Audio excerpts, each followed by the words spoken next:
उत्तराखंड आपदा प्रबंधन सचिव विनोद कुमार सुमन ने बताया कि पूरे प्रदेश में मौसम ठीक है, कहीं भी बारिश नहीं हो रही है। आज और कल उत्तरकाशी में हल्की बारिश हो सकती है। गौरीकुंड और केदारनाथ के बीच यातायात प्रभावित हुआ, बाकी सभी रास्ते खुले हैं। केदारनाथ में सभी लोग सुरक्षित हैं। लिंचोली और भीमवली में करीब 500 लोग हैं, जिन्हें निकालने का काम लगातार जारी है। 4 हेलीकॉप्टर कार्य पर लगे हैं। आज हम भारत सरकार से एक MI-17 हेलीकॉप्टर और एक चिनूक हेलीकॉप्टर मिला।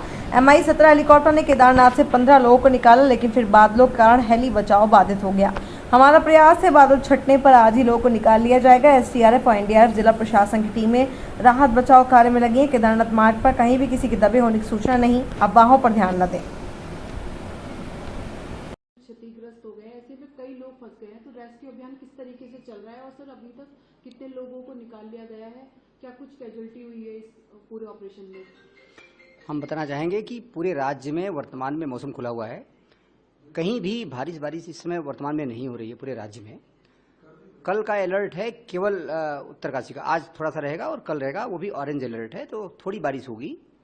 बारिश के दौरान लोग नहीं निकलेंगे तो अच्छा रहेगा। बारिश के दौरान आवागमन थोड़ा सा मुश्किल हो सकता है। जहाँ तक फंसे होने की बात है, पूरे राज्य में लगभग सभी मेजर हमारे मार्ग खुले हुए हैं। केवल केदारनाथ जी का रास्ता थोड़ा सा बंद है, कई जगह गौरीकुंड से केदारनाथ जी के बीच में, जिससे आवागमन बाधित हुआ है। कल लगभग हम लोगों ने 2300 लोगों को पैदल गौरीकुंड से सोनप्रयाग की तरफ लाने में सफल हुए थे और 700 लोगों को भीमबली और लिंचोली से हम गुप्तकाशी लाने में सफल हुए थे। उनका एयरलिफ्ट किया गया था उनको, तो 3000 लोगों को कल निकाला गया था। वर्तमान में लगभग 1000 लोग केदारनाथ जी में हैं जो पूरी तरह सुरक्षित हैं। वहाँ कोई बरसात की स्थिति नहीं है, कोई आपदा की स्थिति नहीं है। केदारनाथ जी में सभी के रहने खाने की पूरा व्यवस्था है। अभी हम 15 से 20 दिन तक आराम से लोगों को वहाँ खिला सकते हैं। और लिंचोली और भीमबली में लगभग 500 लोग हैं, उनको निकालने की कार्रवाई सुबह से जारी है। कल 700 से अधिक लोगों को निकाला था। आज वहाँ पे 4 हेलीकॉप्टर लगाए गए हैं जो लगातार रेस्क्यू का काम कर रहे हैं। इसी बीच माननीय मुख्यमंत्री जी के निर्देश पे, माननीय मुख्यमंत्री जी के इंटरव्यू करने के बाद भारत सरकार से हमको एक MI-17 हेलीकॉप्टर और एक चिनूक हेलीकॉप्टर प्राप्त हुआ है। दोनों ने अपना कार्य शुरू कर दिया है। सुबह गौचर से एक हमारा MI-17 हेलीकॉप्टर केदारनाथ जी गया, वहाँ 15 लोगों को लेकर नीचे आया। फिर चिनूक हेलीकॉप्टर उड़ा, लेकिन रास्ते में बादल आ गए, इस कारण लौटना पड़ा उसको। अभी वर्तमान में बादल छाए हुए हैं केदारनाथ जी में, इसलिए हेली रेस्क्यू हमारा जो चिनूक और MI-17 का था वो बाधित हुआ है। जो ही मौसम खुलता है हम उसको कार्रवाई करेंगे। हमारा प्रयास है कि 1 या 2 दिन में हम पूरा, आज ही प्रयास, अगर मौसम खुलता है तो आज हम मैक्सिमम को निकाल लेंगे। अगर मौसम आज बाधित होता है तो हम कल तक निकालने की कोशिश करेंगे। हमारा प्रयास है कि जो लोग फंसे हुए हैं सुरक्षित अपने घरों को जाएं। कुछ लोग गौरीकुंड में हैं, उनको भी निकालने की कार्रवाई की जा रही है। गौरीकुंड से रास्ता चूंकि बाधित हुआ है थोड़ा सा, तो पहाड़ से चढ़ के आना पड़ रहा है। उसके लिए भी हमारी टीमें, SDRF NDRF की टीमें, पुलिस की टीमें, आपदा की टीम, जिला प्रशासन की टीम, सब उनको हेल्प कर रही हैं और उनको सुरक्षित निकालने की कार्रवाई की जा रही है। सर कल से सोशल मीडिया पर खबरें चल रही हैं कि कई लोग दब गए हैं मलबे में, कई लोग मिसिंग हैं, इसमें कितनी सच्चाई है और इस पर आप क्या कहना चाहेंगे? मैं बताना चाहूँगा कि अभी तक ऐसा कोई एक भी बंदा ऐसा कुछ सबूत नहीं दे पाया है कि कोई फंसा हुआ है। एक आदमी केवल ये कह रहा था कि जहाँ मलबा आया था कि हमारे कुछ साथी यहाँ दबे हो सकते हैं, लेकिन उसी आदमी ने 5 मिनट के बाद स्वयं ये कहा कि हो सकता है भगदड़ मची और वो लोग चले गए हों। मलबे की छानबीन शुरू कर दी गई है, उसमें कोई बॉडी अभी तक नहीं पाई गई है।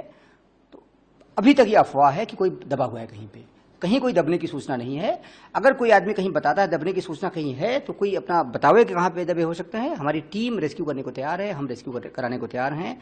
अभी तक जो सूचना है, कहीं भी केदारनाथ यात्रा रूट पे पूरा का पूरा, हम बात करें अगर रुद्रप्रयाग से केदारनाथ तक की बात करें, कहीं भी कोई ऐसी कैजुअलिटी की सूचना नहीं है। केवल एक व्यक्ति पत्थर गिरने के कारण घायल हुआ था और एक व्यक्ति की डेथ हुई थी। 2 घटनाएं केवल घटी हैं, मृत्यु केवल और केवल एक है। अभी तक ऐसी कोई सूचना नहीं है। मैं निवेदन करना चाहूंगा लोगों से कि ऐसे आपदा की घड़ी में अफवाहों पर ध्यान न दें। अगर कोई अफवाह उड़ा रहा है तो एक बार वेरीफाई कर लें कि ऐसी कोई घटना घटी है कि नहीं घटी है। जैसे केदारनाथ जी में परसों की रात में यह खबर आई कि बहुत बड़ी आपदा आ गई है, कुछ भी नहीं हुआ था, केवल पत्थर गिरे थे, रास्ता टूटा था। हमारी टीम ने पहले लोगों को रोक लिया था जहां आपदा आने वाली थी। अगर हमारी टीम नहीं रोकती लोगों को तो आपदा आने की संभावना बहुत ज्यादा थी, कुछ आपदा घट सकती थी। इसीलिए हमारी टीम विजिलेंट रहती है कि जहां भी कहीं पत्थर गिरने का डर रहता है, लैंडस्लाइड का डर रहता है, हम लोगों को रोक लेते हैं ताकि खतरे से बचाया जा सके। और अभी तक सरकार इसमें पूरी तरह सफल रही है। सर क्योंकि अभी मौसम का अलर्ट जारी है, ऐसे में आप लोगों से क्या अपील करना चाहेंगे? अभी यात्रा पर भी रोक लगाई हुई है। अभी केदारनाथ जी की यात्रा रुकी हुई है, तो उसमें अभी लोग न जाएं तो बेहतर होगा, क्योंकि जाएंगे तो कहीं ना कहीं फंसेंगे। हमारी गंगोत्री जी की यात्रा, यमुनोत्री जी की यात्रा और बद्रीनाथ जी की यात्रा चल रही है, सुचारू है, रास्ता खुला हुआ है, कहीं कोई खतरे की बात नहीं है। एक चीज मैं कहना चाहूंगा, जिसमें बरसात हो रही हो, बरसात के दौरान आवागमन से बचने की आवश्यकता है, चाहे व्हीकल के माध्यम से या पैदल, क्योंकि जब बरसात होती है तो पत्थर गिरते हैं, मलबा गिरता है, उसमें खतरा हो सकता है। तो ऐसे समय जब बरसात हो रही हो, उस समय पर्वतीय मार्ग में किसी भी जगह यात्रा करना बहुत अच्छा नहीं होता, खतरे की संभावना बनी रहती है। थोड़ा सा रुक लें, जब बरसात रुक जाए तो यात्रा करें। इसी प्रकार से कहीं कहीं रपटा होता है, सड़क पे पानी आ जाता है, तो पानी का वेग बहुत ज़्यादा होता है और ऐसे में लोग सड़क को पार करने का प्रयास करते हैं, वहाँ भी खतरा होता है। देहरादून में 2 डेथ ऐसे ही हुई है कि पानी ज़्यादा सड़क पे था, लोग पार करने का प्रयास किए और बह गए, तो उनकी डेथ भी हो गई, बाद में दोनों की बॉडी पाई गई। ऐसे में जब कभी सड़क के ऊपर पानी बह रहा है, चाहे आप पैदल हों, चाहे मोटरसाइकिल से हों या कार से हों, खतरे की संभावना रहती है। थोड़ा सा वेट करने की आवश्यकता रहती है। अगर सड़क के ऊपर से कहीं पानी बह रहा है, उसका अंतराल मुश्किल से आधा घंटा 1 घंटा होता है। आधे घंटा 1 घंटा रुक लें, जब पानी कम हो जाए तब निकलें, तो सेफ निकल सकते हैं और खतरे से बच सकते हैं।